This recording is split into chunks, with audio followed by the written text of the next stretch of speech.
রাজ্যের সঙ্গে আলোচনায় বসার কোনো প্রশ্নই নেই, কথা হবে শুধুমাত্র কেন্দ্রীয় সরকারের সঙ্গে, তাও गोरखालैंड নিয়ে, জানিয়ে দিলেন মোর্চা নেতা विनय तामांग। गोरखालैंड के लिए हम लोग कोई भी हद तक जा सकते हैं और कोई भी हो, अभी प्रॉब्लम किसी ने बंगाल ये पब्लिक की तरफ से कोई रीजनमेंट नहीं है। वो लोग खुलेआम ये बंगाल ये बंद का सपोर्ट कर रहे हैं, तो इसलिए यहाँ पर कोई प्रॉब्लम नहीं। प्रॉब्लम है भी हो भी गया तो हम लोग ये एक्सेप्ट करने के लिए तैयार है, लेकिन हमारा बातचीत बंगाल गवर्नमेंट से नहीं होगा, सिर्फ बातचीत केंद्र सेंट्रल गवर्नमेंट से होगा। वो भी 1 पॉइंट एजेंडा है गोरखालैंड इश्यू। পাহাড়ের শান্তি চায় সরকার, সবাইকে সঙ্গে নিয়ে শান্তি প্রয়াস এগিয়ে নিয়ে যেতে হবে, তবে সবার আগে দরকার অশান্তি বন্ধের। শিলিগুড়িতে সর্বদল বৈঠকের পর বললেন পরিষদীয় মন্ত্রী পার্থ চট্টোপাধ্যায়। আমাদের সরকারের অভিমুখ হচ্ছে যে যে কোনো অবস্থায় হোক পাহাড়ের শান্তি ফেরাতে হবে সবাইকে নিয়েই, এবং পাহাড়বাসীর উন্নতিকে আরো অগ্রাধিকারের ভিত্তিতে এগিয়ে নিয়ে যেতে হবে। এখন প্রশ্নটা হচ্ছে যে যারা এটা করছেন, অনেকে প্রশ্ন করলেন, দেখলাম স্বরাষ্ট্র সচিবকে, যে ফোর্স কবে উঠে যাবে। আমার উল্টো প্রশ্ন, কবে এই অশান্তি বন্ধ হবে?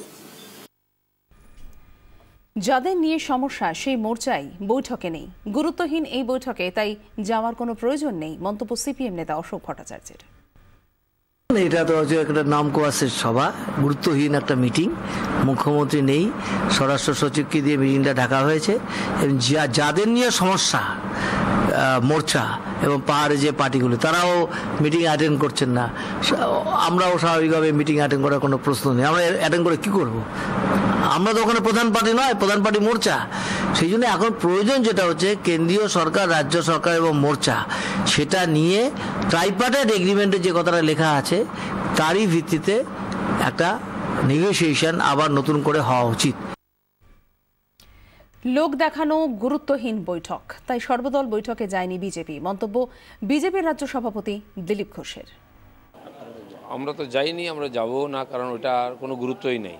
লোক দেখানো একটা মিটিং করা হয়েছে।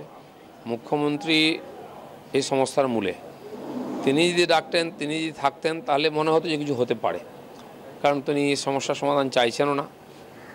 আর এটা যা চাপ আছে সেই জন্য এটা লোক দেখানো ডাকা হয়েছে, এর কোনো গুরুত্ব নেই, সেজন্য আমরা যাইনি।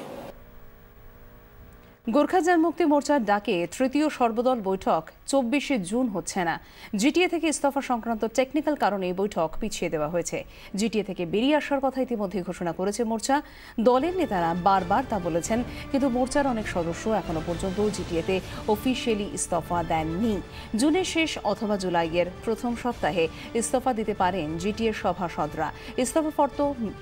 ইস্তফা পর্ব মিটে যাওয়ার পর তৃতীয় সর্বদল বৈঠকে বসতে পারে মোর্চা। গোর্খাল্যান্ড আন্দোলনের পাশে সিকিমের মুখ্যমন্ত্রী গোর্খাল্যান্ডের সমর্থনে কেন্দ্রীয় স্বরাষ্ট্রমন্ত্রী রাজনাথ সিংকে চিঠি দিলেন পবন চামলিং। চিঠিতে চামলিং লিখেছেন, এই আন্দোলনের জেরে পর্যটন নির্ভর সিকিমের আর্থিক ক্ষতি হচ্ছে, খাবার দাবারও ঠিক মতো পৌঁছচ্ছে না, সে কারণে এর একটা স্থায়ী সমাধান হওয়া উচিত। পাশাপাশি গোর্খাদের ইতিহাস এবং তাদের দাবির যথার্থতা নিয়েও চিঠিতে লিখেছেন পবন চামলিং। এর আগেও গোর্খাল্যান্ডের সমর্থনে সরব হন তিনি। চামলিংয়ের এই চিঠি অসাংবিধানিক, প্রতিক্রিয়া পর্যটন মন্ত্রী গৌতম দেবের। Fortunate এবং uncalled for step being taken by Mr. Pawan Changling, Honorable Chief Minister of Sikkim. প্রত্যেকেরই একটা নিজস্ব বাউন্ডারি আছে এবং আমাদের যুক্তরাষ্ট্রীয় কাঠামোয় কনস্টিটিউশনাল ফ্রেমওয়ার্কে একটা রাজ্যের ইন্টারনাল ব্যাপারে প্রতিবেশী রাজ্যের কোনো রকম হস্তক্ষেপ করার কোনো অধিকার নেই। 27শে জুন পর্যন্ত পাহাড়ে বন্ধ ইন্টারনেট পরিষেবা, নিউজ চ্যানেল সম্প্রচারের ওপরও জারি হচ্ছে নিষেধাজ্ঞা, জানিয়ে দিলেন দার্জিলিংয়ের জেলা শাসক জয়শ্রী দাশগুপ্ত। জেলা শাসকের অফিস থেকে দেওয়া নোটিশে বলা হয়েছে 27 তারিখ পর্যন্ত পাহাড়ে নিউজ চ্যানেল সম্প্রচার করা যাবে না। এই মর্মে এমএসওদের নির্দেশও দেওয়া হয়েছে। গত শনিবার থেকে পাহাড়ে ইন্টারনেট পরিষেবা বন্ধ রয়েছে, খবরের চ্যানেলও সম্প্রচারের ক্ষেত্রে বিঘ্নিত।